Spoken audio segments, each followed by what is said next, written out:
ए पशु मनिषर प्रेम कहानी आपनकु कंदाई देब। एही व्यक्ति गोटे डाकरे धाई आसी जाबड़ी धरिला पांडा।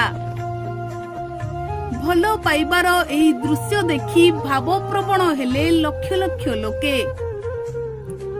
कुहा जाए भल पाइबार कोनोसी परिभाषा न थाए।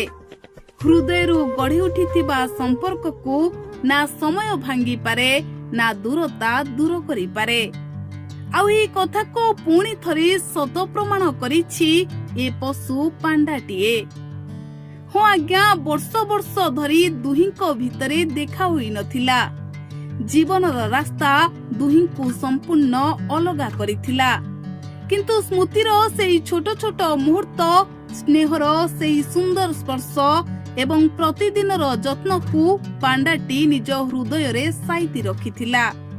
जेतेबेले से निज पुराना केयर गिभरको स्वर सुनिला, जेतेबेले से ताकू स्नेहरे टिकिए डाकी देइथिले, सेतेबेले जेपरि पांडार मनरे रहिथिबा सबु स्मृति एका थरे जीवंत होई उठिथिला।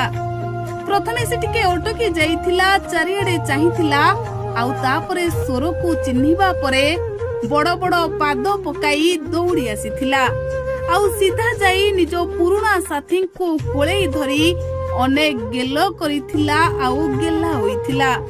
से आलिंगन रे शब्द नथिला, किंतु थिला असीम स्नेह, थिला कृतज्ञता, थिला वर्ष वर्ष अपेक्षार एक नीरव कहानी।